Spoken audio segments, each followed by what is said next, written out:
So previously we have started with the introduction of biotechnology.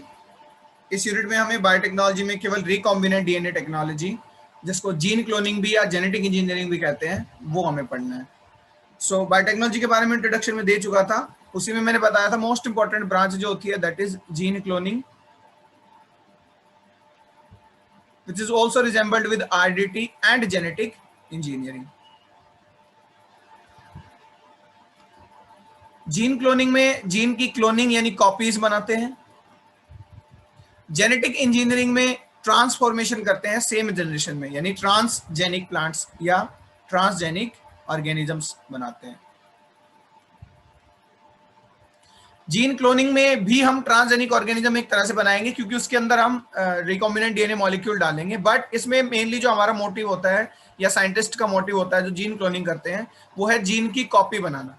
Suppose कोई भी gene है, for example this is a gene x, or it is very important in any of the way like medicine way or agricultural way.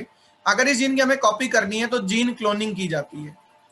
अगर इसी gene को x gene को किसी organism के अंदर डालना है, ऑर्गेनिज्म को ट्रांसफॉर्म करना है या मॉडिफाई करना है, जेनेटिकली मॉडिफाइड ऑर्गेनिज्म बनाना है, ठीक है, उसी जनरेशन में या नेक्स्ट जनरेशन में आने वाली में, तो वो कहलाती है जेनेटिक इंजीनियरिंग. यानी इंजीनियरिंग में हम जीन की कॉपी नहीं कर रहे, हम जीन को यूज कर रहे हैं, जबकि जीन क्लोनिंग में हम उसकी कॉपी कर रहे हैं. इन दोनों ही मेथड्स के लिए आइदर जीन क्लोनिंग और genetic engineering the formation of recombinant DNA molecule is used. एक रिकॉम्बिनेंट डीएनए मॉलिक्यूल बनाया जाता है, यानी रिकॉम्बिनेशन करके डीएनए का. इस जीन को डायरेक्ट नहीं डाला जाता, ऑल्दो मेथड है डायरेक्ट जीन ट्रांसफर के, but they are less common. Otherwise इस जीन को पहले वेक्टर में डालकर फिर इंसर्ट कराया जाता है.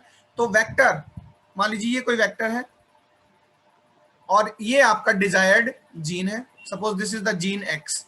तो इस एक्स जीन को जब इस वेक्टर में डाल देंगे, सपोज यहां पर डाल दिया, तो वेक्टर प्लस ये जीन, इनके बीच में रिकॉम्बिनेशन हो गया. तो ये जो नया मॉलिक्यूल बना, vector plus gene, desired gene, this new molecule is called recombinant DNA molecule, या इसको काइमेरिक डीएनए भी कहते हैं, काइमेरिक डीएनए मॉलिक्यूल. काइमेरिक क्यों कहते हैं ये भी मैंने बताया था. काइमेरा एक इमेजिनरी एनिमल है जो ग्रीक लिटरेचर्स में पाया जाता था. वो क्या होता था, मिला जुला एनिमल होता था जिसमें गॉट, लॉयन ये सब होते थे. तो इसी की वजह से इसका नाम काइमेरिक डीएनए भी है और रिकॉम्बिनेंट डीएनए मॉलिक्यूल भी है. इस टेक्नोलॉजी को जिसमें रिकॉम्बिनेंट डीएनए मॉलिक्यूल्स को यूज किया जाता है, इसको हम रिकॉम्बिनेंट डीएनए टेक्नोलॉजी कहते हैं, जो बेस है दोनों का, जीन क्लोनिंग का भी और जेनेटिक इंजीनियरिंग का भी. So this is the gene cloning or recombinant DNA technology. Although I have also discussed in the previous classes.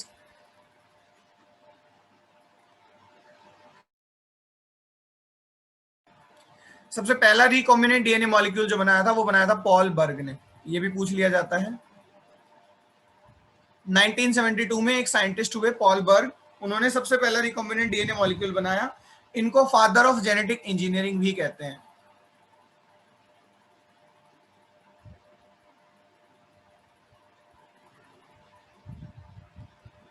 Okay, इन्होंने क्या किया था कि दो इन्होंने डीएनए सीक्वेंसेस का रिकॉम्बिनेशन कराया था. एक उन्होंने लिया था SV40 वायरस से एक डीएनए का स्ट्रेच, प्लस दूसरे डीएनए का जो स्ट्रेच लिया गया था वो लिया गया था लैम्ब्डा फाज से.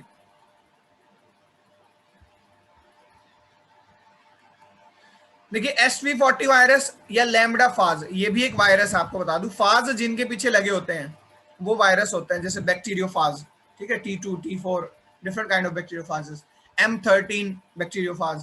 तो lambda phage is also a virus, SV40 is also a virus. दोनों वायरस जो है डीएनए वायरस हैं, उनके डीएनए स्ट्रेचेस को आपस में रिकॉम्बिनेशन कराया था, रिकॉम्बिनेंट कराया था. मान लीजिए इसका डीएनए है और दूसरा जो है ये इसका डीएनए, तो दोनों को कंबाइंड कराया था.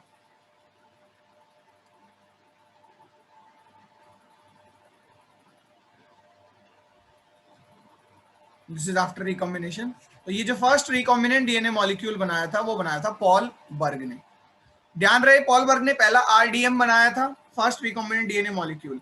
लेकिन रिकॉम्बिनेंट डीएनए मॉलिक्यूल को जीन क्लोनिंग में भी हम यूज कर सकते हैं. This RDM can be used for gene cloning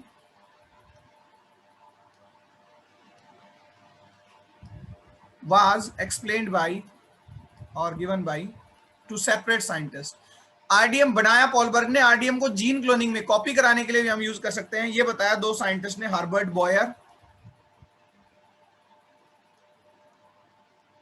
ये भी दोनों इंपॉर्टेंट है, एमसीक्यू में पूछे जाते हैं, और Stanley Cohen. So boy and Cohen generally ये दो नाम आते हैं। इन्होंने बताया था कि इसको यूज भी किया जा सकता है जीन क्लोनिंग के लिए इन 1973। तो ध्यान रखिएगा, फर्स्ट आरडीएम बनाना जेनेटिक इंजीनियरिंग के फादर पॉलबर्ग हैं, जीन क्लोनिंग के फादर या क्योंकि फादर जनरली दोनों असिस्टेड थे, यूज नहीं करते वर्ड, बट जीन क्लोनिंग का जो कंट्रीब्यूशन जाता है वो हार्बर्ट बॉयर और स्टैनली कोहेन को जाता है। So this was about some general concept regarding the gene cloning or the first recombinant DNA molecule. This is some historical data. जबकि बायोटेक्नोलॉजी के फादर कौन थे? कार्ल एरिकी थे। कुछ वर्ड्स मैंने लास्ट टाइम भी बताए थे, आज भी एक बार बता देता हूं बिफोर स्टार्टिंग दी और steps in the RDT. In vitro और इन विवो क्या होता है? इन विवो नेचुरल कंडीशन में किसी चीज का ग्रो होना। मान लीजिए बैक्टीरिया, दूध से दही बन रहा है, आप दही बना रहे हैं तो आप इन विवो कल्चर है वो, क्योंकि बैक्टीरिया हम किसी आर्टिफिशियल मीडियम में ग्रो नहीं करा रहे, वो नेचुरली ग्रो हो रहे हैं।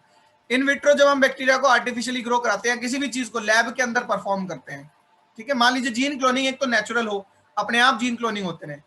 देखिए रिकॉम्बिनेशन जो होते हैं वो नेचुरल होते हैं। बैक्टीरिया जो किसी दूसरी चीज पर फीड करते हैं, बहुत से बैक्टीरिया ऐसे हैं जो डिकेइंग मैटर पर फीड कर रहे हैं, तो वो इनके डीएनए स्ट्रेचेस को अपने अंदर गेन कर लेते हैं अपने आप नेचुरली। तो रिकॉम्बिनेशन कॉमन है, हाइब्रिड चीजें बनना। सेक्सुअल रिप्रोडक्शन में जेनेटिक रिकॉम्बिनेशन कॉमन है। जब पेरेंट्स मीट करते हैं, फर्टिलाइजेशन होता है, तो गैमीट्स के अंदर रिकॉम्बिनेशन होता है, तभी तो जाइगोट बनता है नया, या तभी तो प्रोजेनी बनती है। तो रिकॉम्बिनेशन ऐसा नहीं है कि इन विवो नहीं होता, इन विवो ही होता है रिकॉम्बिनेशन, जब उसको इन विट्रो कराया जाता है, जैसे कि रिकॉम्बिनेंट डीएनए टेक्नोलॉजी में, जीन क्लोनिंग में या जेनेटिक इंजीनियरिंग में, तब वो क्या कहलाता है? इन विट्रो, आर्टिफिशियली जब कराया जाता है। तो एक तो ये दोनों वर्ड इंपॉर्टेंट है, ये जनरल बायोलॉजी में भी बहुत इंपॉर्टेंट होते हैं। So now we will discuss the RDT, the steps in the recombinant DNA technology. So ये तो बात रही overall recombinant DNA technology, gene cloning या जेनेटिक इंजीनियरिंग के बारे में। अब हम बात करते हैं कि रिकॉम्बिनेंट डीएनए मॉलिक्यूल बनाने के लिए या रिकॉम्बिनेंट डीएनए टेक्नोलॉजी के अंदर क्या प्रोसेस होते हैं या क्या स्टेप्स होते हैं। तो सबसे पहले हमें क्या करना पड़ता है? हमें सिलेक्शन करना पड़ता है डिजायर्ड ऑर्गेनिज्म का।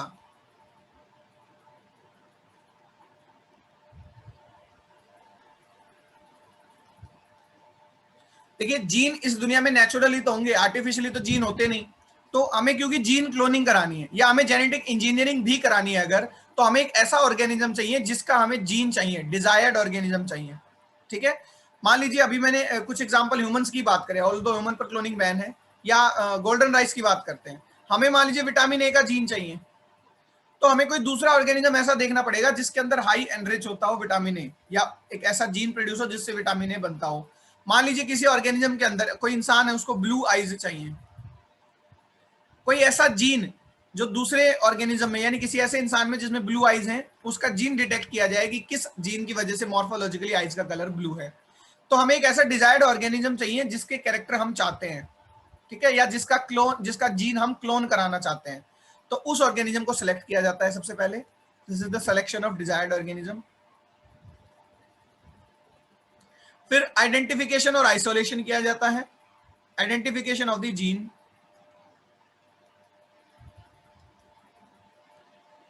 स्टेप कितने भी बढ़ा सकते हैं, ठीक है, हम इजीली पढ़ेंगे स्टेप वाइज, तो स्टेप बढ़ा ही रहा हूं मैं। पहले आइडेंटिफिकेशन ऑफ जीन।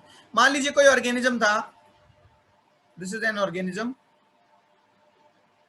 यूकैरियोटिक है तो न्यूक्लियस होगा, उसके अंदर उसका डीएनए होगा।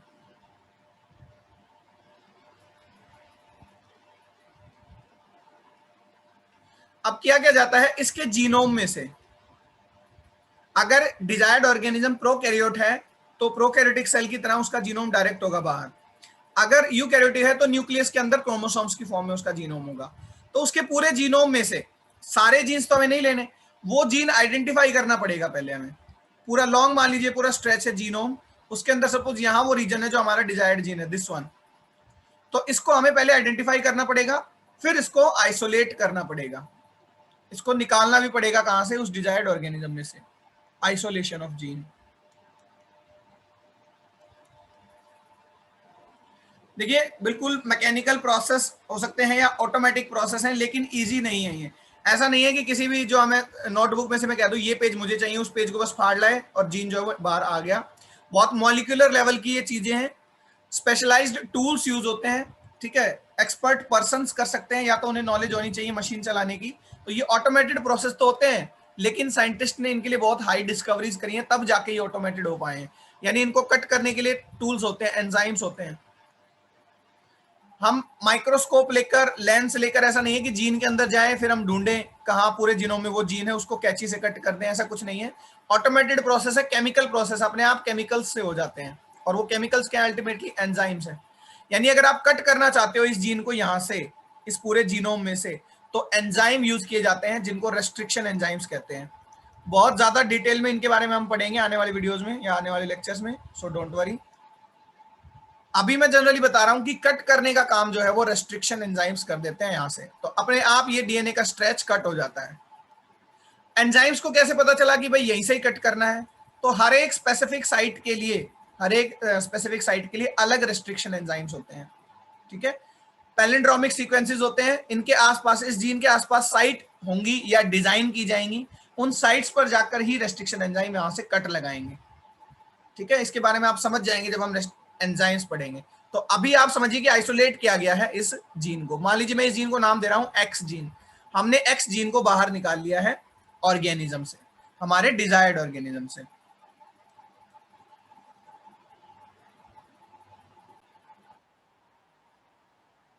अब देखो जैसे ही जीन आ गया, जीन एक्स, हमें या तो ये किसी ऑर्गेनिज्म में डालना है, जेनेटिक इंजीनियरिंग, ताकि वो जीएमओ, जेनेटिकली मॉडिफाइड ऑर्गेनिज्म बन जाए, या हमें इसको क्लोन करना है, जिसे हम जीन क्लोनिंग कहते हैं। तो इस ऑर्गेनिज्म की क्लोनिंग जो होती है वो दो तरह से हो सकती है, ठीक है। एक होती है सेल बेस्ड और एक सेल फ्री। यानी ये जीन जिसकी हम फोटोकॉपी क्लोनिंग कराना चाहते हैं, इसको दो तरीके से क्लोन कराया जा सकता है। या तो इसको नेचुरल एनवायरनमेंट में, यानी सेल के अंदर क्लोन कराया जाए, किसी एक सिंगल सेल के अंदर, या इसको सेल फ्री मीडियम में क्लोन कराया जाए। जब सेल फ्री मीडियम में क्लोनिंग कराई जाती है तो एक मशीन होती है पीसीआर, पॉलीमरेज चेन रिएक्शन। ये एक प्रोसेस है जो नेचुरली डीएनए रेप्लिकेशन पर बेस है। पॉलीमरेज चेन रिएक्शन, क्योंकि जीन डीएनए का स्ट्रेच होता है, डीएनए का टुकड़ा जीन होता है। हमें जीन के बारे में अच्छी तरह से पता होना चाहिए क्या है। पूरे डीएनए के अंदर हमारे कोडिंग रीजन्स होते हैं, जो एमआरएनए कोड करते हैं, प्रोटीन कोड करते हैं, या डायरेक्ट एमआरएनए का भी कोई स्ट्रेच, वो जीन कहलाता है जो किसी चीज को कोड करेगा। तो वो जीन डायरेक्ट भी क्लोन कराया जा सकता है, क्योंकि वो डीएनए का ही तो फ्रेगमेंट है। और डीएनए की कॉपी के लिए हम आर्टिफिशियली पीसीआर यूज करते हैं, पॉलीमरेज चेन रिएक्शन। तो सेल फ्री कल्चर या सेल फ्री क्लोनिंग, जिसमें सेल यूज नहीं की जा रही, वो है पीसीआर मशीन। पीसीआर के बारे में भी हम बाद में पढ़ेंगे सेपरेटली। और मोस्ट कॉमन जो है, जो हम रिकॉम्बिनेंट डीएनए टेक्नोलॉजी में पढ़ते हैं, क्योंकि अगर जीन को डायरेक्ट क्लोन करा लिया तो ये आरडीटी नहीं है, कहीं भी रिकॉम्बिनेशन नहीं हुआ जीन का अभी तक। आपने जीन बाहर निकाला, उसको कॉपी करा लिया, but we have to study RDT, because we are studying RDT, so we will talk about the cell based cloning. इस जीन को सेल के अंदर क्लोन कराया जाएगा, यानी कोई सेल चूज करी जाएगी। अब जो सेल चूज हम कर रहे हैं, हो सकता है पूरा ऑर्गेनिज्म ही हो, क्योंकि यूनिसेलुलर ऑर्गेनिज्म होते हैं कौन, प्रोकैरियोटिक सेल्स। तो मान लीजिए आपने किसी प्रोकैरियोटिक सेल के अंदर इसको डाल दिया, हमारे डिजायर्ड जीन को, या किसी भी सेल के अंदर, मान लीजिए ये सेल है, सेल बेस्ड क्लोनिंग बता रहा हूं, इसमें वो जीन डाल दिया गया है, जीन एक्स लाकर। अब वो जीन यहां पर अपनी कॉपीज बनाए, ये कहलाती है जीन क्लोनिंग। जब ये सेल डिवाइड करेगी, मान लीजिए बैक्टीरियल सेल है, तो इसके अंदर भी कॉपिंग हो रहे हैं खुद x gene, plus next generation में भी कॉपी होगा। समझिए ध्यान से, जब ये जीन किसी सेल के अंदर आ गया तो यहां तो ये अपनी कॉपी करेगा ही करेगा, प्लस जब ये सेल डिवाइड करेगी, इसीलिए हमेशा बैक्टीरिया चूज किए जाते हैं, क्योंकि अगर इंसानों की सेल चूज की जाती तो सारी सेल डिवाइडिंग नहीं होती। प्लांट सेल भी चूज करी जाती तो उनको भी जो है आइसोलेट करना या उनका टाइम ज्यादा होता डिवाइडिंग का। यहां पर बैक्टीरियल सेल चूज की जाती है, बैक्टीरिया 20 से 30 मिनट में डिवाइड कर जाता है, अपने डॉटर प्रोजेनिस बना लेता है। तो दोनों फायदे होते हैं, सेल के अंदर भी क्लोनिंग हो रही है, प्लस नेक्स्ट जनरेशन में भी क्लोनिंग हो रही है। एक से दो, दो से चार से हजार और लाखों बैक्टीरिया जब बन जाएंगे, तो हर एक बैक्टीरिया के अंदर या मैक्सिमम बैक्टीरिया के अंदर हमारा जीन होगा। क्या बताइए नहीं होगा? अगर आपने एक सेल के अंदर कोई जीन डाला और वो सेल डिवाइड करके नेक्स्ट जनरेशन में जा रही है, तो हर एक जनरेशन में जब वो कॉलोनी बना लेगी पूरी बैक्टीरिया की, तो सबके अंदर हमारा जीन होगा। तो जीन की कॉपी जो पहले सिंगल थी, एक सिंगल जीन हमने डाला था, अब वो आने वाले जनरेशन में या डिवाइड होने के बाद मल्टीपल हो गया, और इस तरह से जितने भी जीन आए, एक्स के मान लीजिए 1 लाख कॉपी आए, तो उनको कल्चर के थ्रू सेपरेट कर लिया जाता है और स्टोर कर लिया जाता है। तो बैंक बना लिए जाते हैं या कलेक्शन बना लिया जाता है जीन्स का, जिनको जीन लाइब्रेरी कहते हैं। पहले एक बुक थी मेरे पास, एक्स बुक, उसकी मैंने फोटोकॉपी, मैंने बहुत सारे टीचर्स को कहा कि आप लिख दीजिए, सारे टीचर 20 से 30 मिनट में उस बुक को लिख दिया। तो जब 1 लाख बुक लिखी गई, तब उन सारे बुक्स को स्टोर करके एक लाइब्रेरी बना ली। सिमिलरली एक्स जीन को बैक्टीरिया एक आर्टिस्ट है, एक टीचर है जो कॉपी करते जा रहा है, और कॉपी होने के बाद जब बहुत सारी कॉपीज हो गई उस जीन की हमारे पास, तब हमने उनको निकाल कर स्टोर कर लिया। ये कहलाती है जीन क्लोनिंग। अब सेल बेस्ड जीन क्लोनिंग में एक चीज ये है कि एक्स जीन को डायरेक्ट नहीं डाला जाता होस्ट में। देखिए कहां कहां से डाइवर्जन हो रहा है, समझिए। पहली बात तो जीन जो है उसी को सेल फ्री भी कर सकते हो आप पीसीआर से। फिर सेल बेस्ड में भी दो तरीके हैं। सेल बेस्ड में आप डायरेक्ट इंसर्ट कर सकते हो जीन को होस्ट में, ये लेस कॉमन है। अगर आप डायरेक्ट इंसर्ट कर दोगे तो भी आरडीटी का कोई यूज नहीं है। दूसरा है वेक्टर मीडिएटेड, यानी होस्ट में आप ये जीन डालना चाहते हो लेकिन डायरेक्ट नहीं, पहले किसी वेक्टर में डालकर, पहले किसी वाहक में डालकर, कैरियर में। तो ये मोस्ट कॉमन है, मोस्ट एक्यूरेट है, मोस्टली यूज्ड है इन दी जीन क्लोनिंग। जीन क्लोनिंग या जेनेटिक इंजीनियरिंग में ये तरीका, कौन सा तरीका? Vector mediated gene transfer. हमारे पास जीन तो आ गया भाई, नो डाउट, सिर्फ क्लोनिंग करानी है तो इस जीन को पीसीआर से क्लोन करा दीजिए, अनडाउटेडली, कोई बात नहीं। लेकिन अगर क्लोनिंग कराना चाहते हो सेल बेस्ड, तो दो तरीके से कराई जा सकती है, डायरेक्ट जीन ट्रांसफर करके और वेक्टर मीडिएटेड जीन ट्रांसफर करके। डायरेक्ट जीन ट्रांसफर में एक्स जीन को सेल में डाल दिया जाएगा, ये जीन खुद कैपेबल होगा वहां पर रेप्लिकेट करने के लिए, ठीक है। तो इसमें चैलेंज ये होता है कि मान लीजिए अगर ये जीन खुद रेप्लिकेटिव नहीं भी है, तो हो सकता है वहां जाकर प्रॉब्लम क्रिएट कर दे। दूसरा, डायरेक्ट अगर इंसर्ट करा है तो अटैच हो या ना हो, ठीक है, कॉम्पेटेबिलिटी बने या ना बने, इसीलिए वेक्टर मीडिएटेड जीन ट्रांसफर कराए जाते हैं। इसको एक सहारा दिया जाता है दूसरे डीएनए फ्रेगमेंट का, जिसको हम वेक्टर या कैरियर कहते हैं। जब ये जीन उस वेक्टर में चला जाएगा, तो ये जीन प्लस खुद वेक्टर, क्योंकि दोनों डीएनए है, जीन भी डीएनए है और वो वेक्टर जो हम चूज करते हैं वो भी डीएनए होता है, तो ये दोनों मिलकर एक रिकॉम्बिनेंट डीएनए बनाते हैं, जिसको रिकॉम्बिनेंट डीएनए मॉलिक्यूल हम कहते हैं या काइमेरिक डीएनए कहते हैं। पता चला कैसे रिकॉम्बिनेंट डीएनए बना? आइसोलेटेड जीन प्लस जो वेक्टर हमने चूज कराया, जब दोनों को मिला देते हैं तो जो नया मॉलिक्यूल बनता है वो रिकॉम्बिनेंट डीएनए मॉलिक्यूल बनता है, और उसको होस्ट के अंदर डाला जाएगा।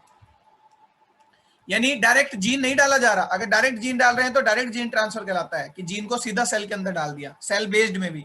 और अगर वेक्टर में डालकर डालते हैं तो ये कहलाता है रिकॉम्बिनेंट डीएनए मॉलिक्यूल, और रिकॉम्बिनेंट डीएनए मॉलिक्यूल को अंदर डाला जाता है किसके? होस्ट के, जहां वो रेप्लिकेट करके अपनी कॉपीज बनाता है। तो जब आरडीएम अपनी कॉपी बनाएगा, एक डायग्राम में बनाकर दिखाता हूं, फिर आपको समझ में आएगा कि क्या कंसेप्ट है कि वेक्टर मीडिएटेड जीन ट्रांसफर में क्लोनिंग कैसे हो जाएगी। ये होस्ट है, ये मान लीजिए हमारा आरडीएम बना था, ये तो था वेक्टर, और ब्लू कलर से मैं हमारा जीन शो कर रहा हूं, ये आरडीएम है, रिकॉम्बिनेंट डीएनए मॉलिक्यूल। ये हमने इसके अंदर डाल दिया लाइक दिस। अब आरडीएम अपनी कॉपी करेगा। देखिए आरडीएम जब अपनी कॉपी करेगा तो साथ ही साथ हमारा ब्लू पोर्शन भी कॉपी हो रहा है, याद रहे। पहली बात तो सेल के अंदर ही क्लोनिंग हो गई, यही 3 कॉपीज हो गई, 3 से 4 कॉपी।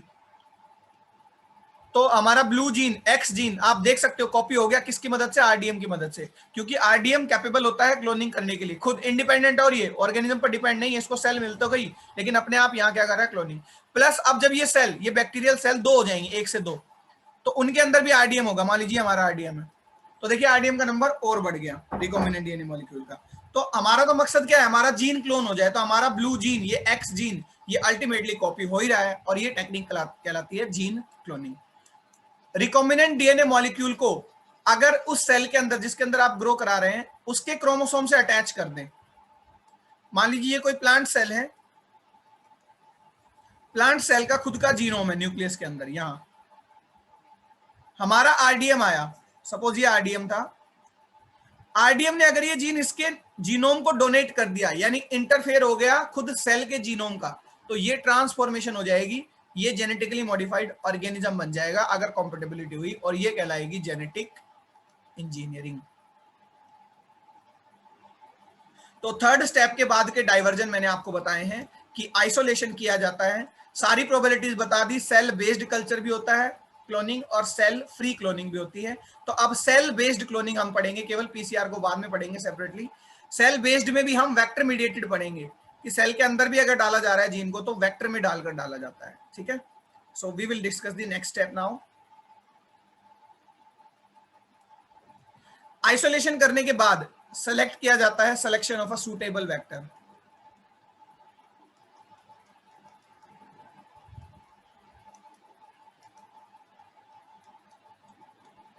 सूटेबल लिखने का मतलब है क्योंकि क्लोनिंग वेक्टर डीएनए का एक टुकड़ा होता है। देखिए क्लोनिंग वेक्टर कोई एकदम से ऐसी कोई चीज नहीं है कि बना दी गई है या किसी चीज से सिंथेसाइज की गई है, सिलिकॉन से, आर्गन से, किसी भी चीज से।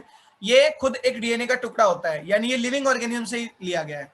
हालांकि आजकल जो आपके क्लोनिंग वेक्टर्स होते हैं वो डिजाइन भी करे जाते हैं, यानी केवल एक ऑर्गेनिज्म से नहीं लिया गया, हो सकता है 2 से 3 ऑर्गेनिज्म से लेकर वेक्टर बनाए गए हों। वेक्टर के बारे में ब्रीफ में बिल्कुल बता देता हूं कि खुद डीएनए का टुकड़ा है, सेल्फ रेप्लिकेटिव होना चाहिए। आप ऐसा भी नहीं कर सकते कि मान लीजिए ये आपका एक्स जीन है और इसको आपने एक ऐसे डीएनए टुकड़े में डाल दिया जो खुद रेप्लिकेट कर ही नहीं सकता। डीएनए का फीचर होना चाहिए कि वो रेप्लिकेट कर सके, क्योंकि जब आपका वेक्टर ही रेप्लिकेट नहीं करेगा होस्ट के अंदर जाकर, तो आपका जीन कैसे रेप्लिकेट करेगा भाई, जो उसके अंदर डला हुआ है। तो वेक्टर हमेशा सूटेबल लिया जाता है। क्लोनिंग वेक्टर्स के बारे में भी बहुत ज्यादा डीप और डिटेल में हम पढ़ेंगे आने वाले क्लासेस में। सो डोंट वरी, यहां भी एज ए स्टेप इसको आपने समझना है बस कि हमने एक सिलेक्शन किया सूटेबल क्लोनिंग वेक्टर का। फिर हम क्या करते हैं, इंसर्शन कराते हैं। किसको डालेंगे क्लोनिंग वेक्टर में, हमारे जीन को। देखिए जो जीन लाया जाता है डिजायर्ड ऑर्गेनिज्म से, इस जीन को बोला जाता है डिजायर्ड जीन, जिस जीन की हमें इच्छा है, या फॉरेन जीन क्योंकि ये कहीं और से आया है, तो हम इसके लिए वर्ड यूज करते हैं बेटे डिजायर्ड जीन या foreign gene. So insertion of foreign gene, कभी कभी फॉरेन डीएनए भी लिख देते हैं तो कोई प्रॉब्लम नहीं है, जीन डीएनए ही होता है, किसी भी चीज में कंफ्यूज नहीं होना है। तो इंसर्शन ऑफ फॉरेन डीएनए या foreign gene into cloning vector. अब इस फॉरेन जीन को क्लोनिंग वेक्टर के अंदर डाला जाएगा, इससे जो मॉलिक्यूल बनेगा foreign gene plus cloning vector is equal to recombinant DNA molecule. देखिए जब दो डीएनए आपस में ज्वाइन होते हैं रिकॉम्बिनेशन कहलाता है, यानी रिकॉम्बिनेंट डीएनए कहलाएगा। तो यहां कौन कौन से दो डीएनए, एक फॉरेन जीन डीएनए, दूसरा क्लोनिंग वेक्टर डीएनए। जब इन दोनों के बीच में रिकॉम्बिनेशन होता है तो जो नया मॉलिक्यूल बनता है वो रिकॉम्बिनेंट डीएनए मॉलिक्यूल कहलाता है, like this. This is our gene, suppose the gene X और foreign gene, plus it would be inserted into a cloning vector. I should choose another color. This is our cloning vector. अब देखिए यहां भी enzymes use किए जाएंगे, DNA manipulating enzymes होते हैं जो डीएनए पर काम करते हैं। यहां भी जहां आपने जीन डाला है, मान लीजिए यहां डालना है क्लोनिंग वेक्टर में, इतने एरिया में, इनके साइज होते हैं। डीएनए का साइज कैसे जो है हम मेजर करेंगे, मान लीजिए ये एक बेस पेयर है, ये दूसरा बेस पेयर है, ये तीसरा बेस पेयर है, ये चौथा बेस पेयर है। भाई एक स्ट्रैंड पर न्यूक्लियोटाइड होते हैं ना, और उनके कॉम्प्लीमेंट्री न्यूक्लियोटाइड भी होते हैं दूसरे स्ट्रैंड पर।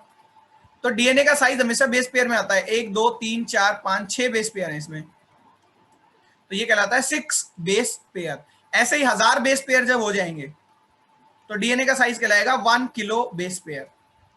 फिर जब 1 लाख हो जाएंगे तो उतने ही accordingly 1 lakh kilo base pair या 1 मिलियन बेस पेयर। तो डीएनए का साइज हमेशा बेस पेयर में मेजर किया जाता है, याद रखिएगा। मान लीजिए इस वेक्टर का, क्योंकि ये भी एक डीएनए का ही टुकड़ा है, डीएनए डबल स्ट्रैंडेड होता है, याद रखिएगा। ये फॉरेन जीन भी हमारा डबल स्ट्रैंडेड है। इस डीएनए के टुकड़े में हमने इतना एरिया काट कर, मान लीजिए इस जीन का साइज था 20 बेस पेयर, तो आपने 20 बेस पेयर टुकड़ा काटना पड़ेगा। तो यहां से जब आप कट लगाएंगे डीएनए पर, क्योंकि यहां इंसर्ट कराना चाहते हैं ना, तो वेक्टर को हमें काटना पड़ेगा। कट करने के लिए वही रेस्ट्रिक्शन एंडोन्यूक्लियस एंजाइम यूज किए जाएंगे। तो अब जब आप कट लगा देंगे तो ये एरिया यहां से होलो हो जाएगा।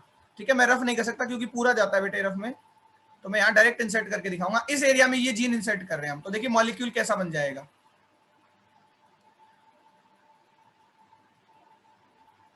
ये डबल स्ट्रैंडेड वेक्टर ऑलरेडी था, इसके अंदर हमारा जीन एक्स आकर अटैच हो गया। तो ये जो नया मॉलिक्यूल बना ये कहलाया रिकॉम्बिनेंट डीएनए मॉलिक्यूल। क्यों कहलाया? क्योंकि ये रिकॉम्बिनेशन से बना है। यही काइमेरिक डीएनए भी कहलाता है। Why chimeric? Because it is like a chimera. जिस ऑर्गेनिज्म में बहुत से मिक्स ऑर्गेनिज्म होते हैं तो इसके अंदर मिक्स जीन जो है डीएनए है, एक हमारे फॉरेन जीन का, दूसरा हमारा क्लोनिंग वेक्टर का। तो ये बन गया recombinant DNA molecule. Now see what we will do is, अब जो रिकॉम्बिनेंट डीएनए मॉलिक्यूल बना है इसको इंसर्ट करा जाएगा। Insertion of RDM in suitable host. देखिए जनरली जीन क्लोनिंग बैक्टीरिया पर की जाती है या स्मॉल जीन्स के लिए की जाती है। तो छोटे साइज के जीन्स का क्लोनिंग जो है वो सूटेबल होस्ट के अंदर कराया जाता है। सूटेबल होस्ट जनरली बैक्टीरिया या यीस्ट होते हैं, और मैक्सिमम केसेस में बैक्टीरिया ही होते हैं, वो भी ई कोलाई, इस्चेरिचिया कोलाई। इस आरडीएम को इंसर्ट करा दिया जाएगा सूटेबल होस्ट के अंदर। Suppose we have taken this bacteria the prokaryotic E coli. E coli में खुद का भी जीनोम है, सर्कुलर डीएनए होता है आप जानते हैं, ठीक है, डबल स्ट्रैंडेड। इस जीनोम को ये अफेक्ट नहीं कर रहा, इसके अंदर हमारा आरडीएम आ गया। ये मैंने इस तरह से एक्स जीन दिखाया था और बचा हुआ पार्ट वेक्टर। ध्यान रहे डबल स्ट्रैंडेड है, this is double stranded DNA. Gene भी डबल स्ट्रैंडेड है प्लस वेक्टर भी डबल स्ट्रैंडेड है। आरडीएम डाल दिया गया है किसके अंदर? सुटेबल होस्ट के अंदर। जो हमारा जीन आया यहां पर, जो हमारा जीन एक्स है ब्लैक कलर से, ये किस तरह से आया? देखिए ये डायरेक्ट नहीं आया, ये वेक्टर मीडिएटेड आया है। पहले वेक्टर में डाला फिर आया। सो ये वेक्टर मीडिएटेड जीन ट्रांसफर कहलाता है।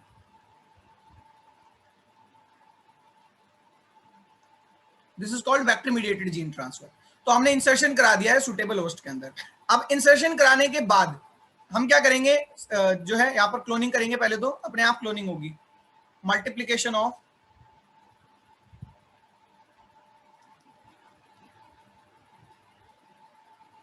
आरडीएम। क्लोनिंग वेक्टर के बारे में जब हम डिटेल में पढ़ेंगे तो मैं वहां भी बताऊंगा कि क्लोनिंग वेक्टर ऐसा होता है जो खुद रेप्लिकेट कर सकता है independent of the main chromosome. उसको सेल की मशीनरी तो यूज करनी है लेकिन इस क्रोमोसोम को अफेक्ट नहीं करेगा, बैक्टीरियल क्रोमोसोम को। अब यहाँ बहुत सारी कॉपीज हो जाएंगी किसी की, आरडीएम की, रिकॉम्बिनेंट डीएनए मॉलिक्यूल की। देखिए जैसे जैसे रिकॉम्बिनेंट डीएनए मॉलिक्यूल जो है कॉपी कर रहा है वैसे वैसे ही हमारा जीन भी कॉपी हो रहा है इसके अंदर, यू कैन सी। तो यहां पर क्या होगा? मल्टीप्लीकेशन होगा आरडीएम का। उसके बाद क्या होगा? सेल डिवीजन भी अगर हो रहे हैं तो भी मल्टीप्लीकेशन होंगे। यानी अगर 1 से 2 सेल बन रही है बैक्टीरिया की तो उनमें भी सब में आरडीएम होगा हमारा।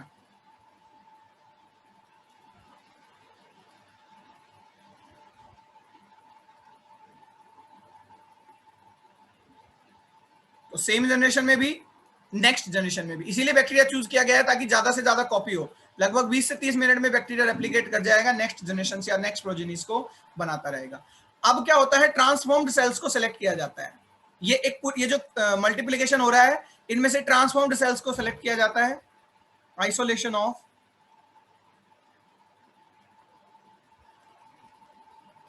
ट्रांसफॉर्म्ड सेल्स, ये ट्रांसफॉर्म्ड बैक्टीरिया। देखिए ट्रांसफॉर्म्ड बैक्टीरिया वो होंगे जिनके अंदर ट्रांसफॉर्मेशन हो गई है। अब ट्रांसफॉर्मेशन होने का मतलब जिनके अंदर हमारा आरडीएम सक्सेसफुली चला गया है। होता क्या है कि जरूरी नहीं है आपने एक सॉल्यूशन के अंदर डाला फॉरेन जीन को, भाई ऐसा नहीं है। इंसर्शन जो वेक्टर मीडिएटेड है उसमें क्या किया जाता है? मान लीजिए बीकर लिया या टेस्ट ट्यूब ली, ठीक है, इसके अंदर आपके बैक्टीरिया थे और आरडीएम थे, मान लीजिए आरडीएम भी थे।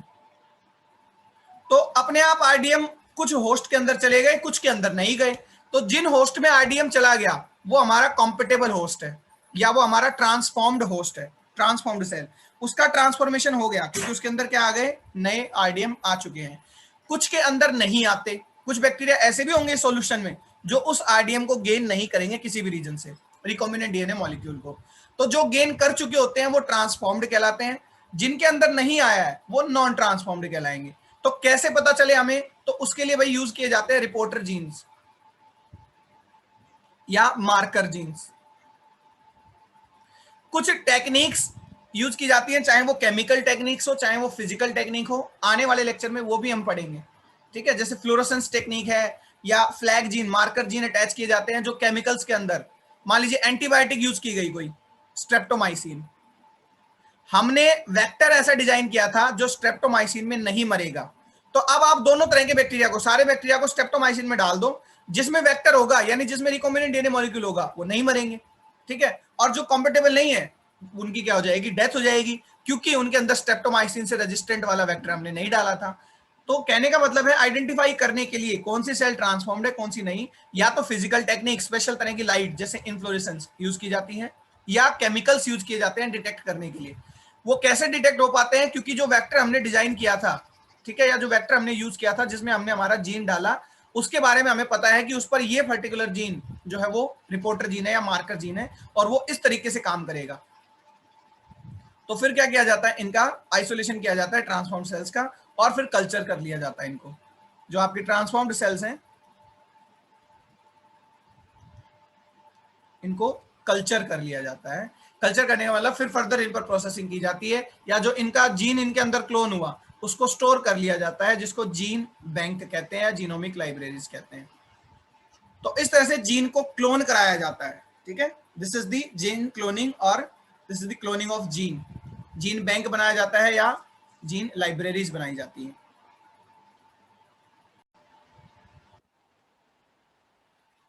अभी हमने पढ़ा एक पूरा प्रोसीजर, सेट ऑफ प्रोसीजर, कि किस सीक्वेंस में या किस तरह से जो है जीन क्लोनिंग की जाती है। उसी को समराइज करते हुए जेनेटिक इंजीनियरिंग को और मैं ऐड करूंगा।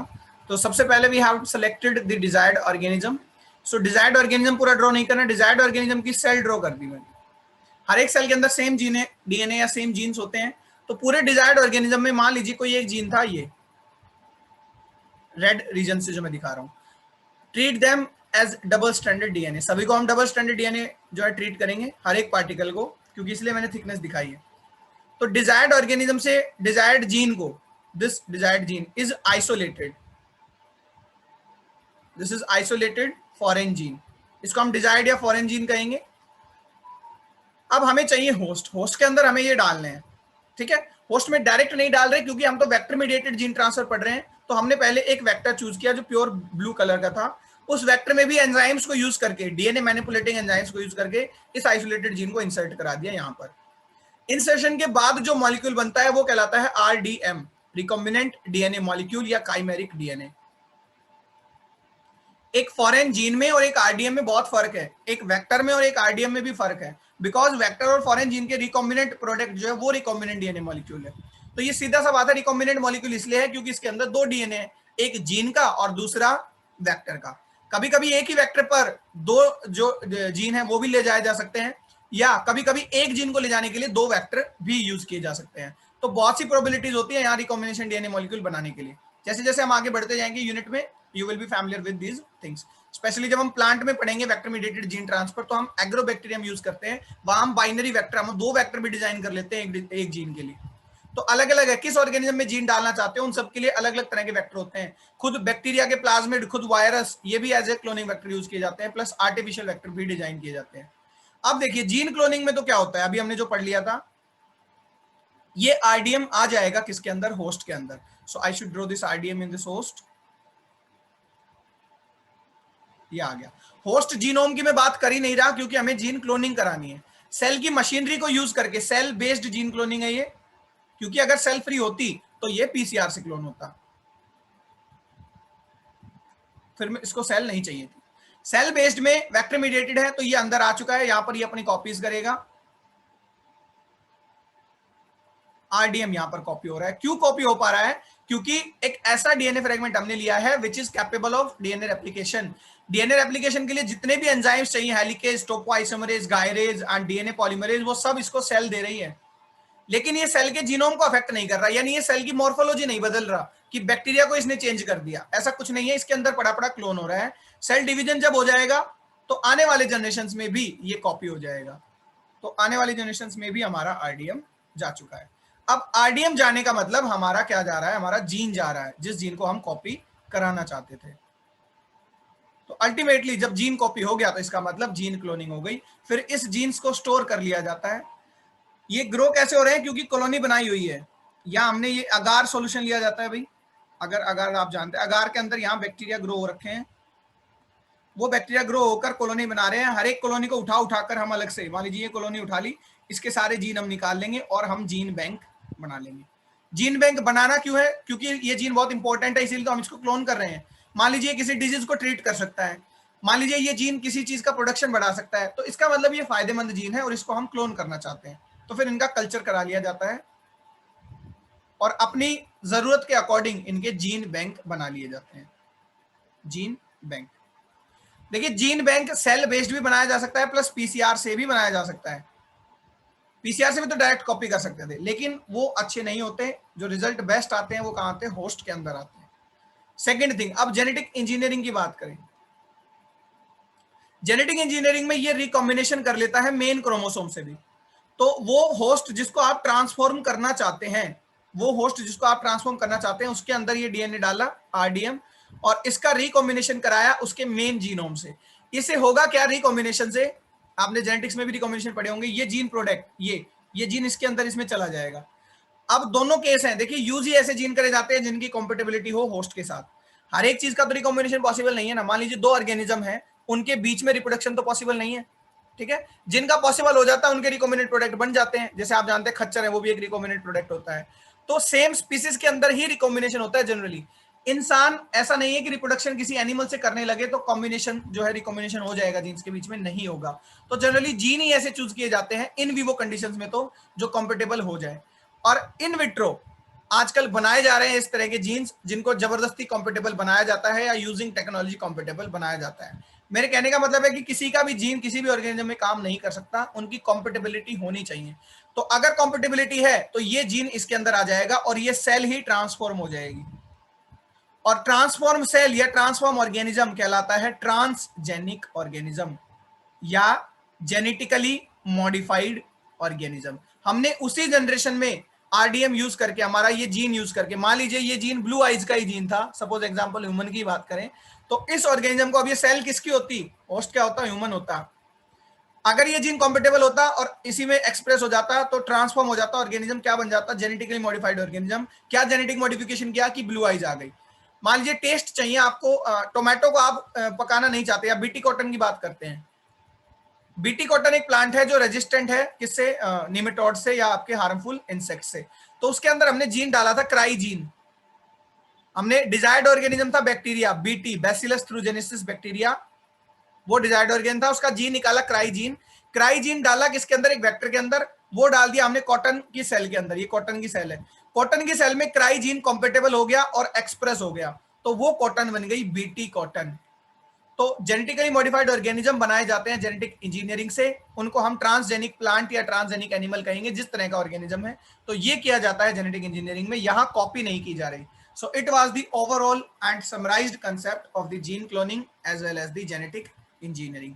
कहां तक कॉमन है? आरडीएम बनने तक दोनों कॉमन है। उसके बाद डिपेंड करता है होस्ट के अंदर वो जो है रेप्लिकेट कर रहा है क्लोन बनाने के लिए, या होस्ट के साथ वो रिकॉम्बिनेंट हो रहा है क्या करने के लिए? ट्रांसफॉर्मेशन करने के लिए।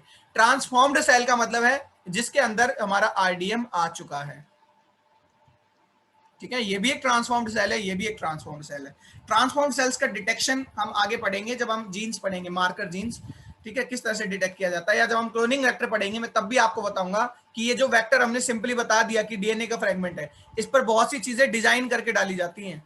मान लीजिए मैं यहाँ एक टुकड़ा डाल देता हूं जिसको मैं मार्कर जीन कह रहा हूं।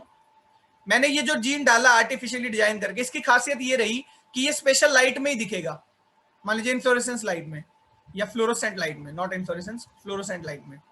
अब होगा क्या कि आरडीएम जिस होस्ट के अंदर आ गया, मान लीजिए ये है होस्ट नंबर 1, ये है होस्ट नंबर 2। होस्ट 1 में आरडीएम नहीं है, होस्ट 2 में है, तो मैं दोनों होस्ट को फ्लोरोसेंट लाइट में रख दूंगा। होस्ट 2 चमकने लगेगा, 1 नहीं चमकेगा। 1 क्यों नहीं चमकेगा? क्योंकि उसके अंदर वेक्टर या आरडीएम नहीं है।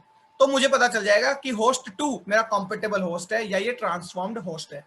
इसी तरह से, ये तो फिजिकल बात थी, इसी तरह से कभी कभी केमिकल से भी डिटेक्ट किया जाता है कि मान लीजिए मैं दोनों को स्ट्रेप्टोमाइसिन में डाल दूं और मैंने मेरे वेक्टर में डिजाइन करके डाला था एक ऐसा जीन जो इस आरडीएम को स्ट्रेप्टोमाइसिन से रेजिस्टेंट बनाएगा, ठीक है। तो जिसके अंदर स्ट्रेप्टोमाइसिन से डेथ नहीं होगी, मान लीजिए इसमें तो नहीं है, ये तो डाई हो जाएगा, ये डाई नहीं होगा क्योंकि इसके अंदर जो स्ट्रेप्टोमाइसिन रेजिस्टेंट जीन है वो इसको बचाता रहेगा। तो ऐसे डिटेक्शन कर लिया जाता है। वो जीन जो मैंने डिजाइन किया है वो कहलाता है मार्कर जीन।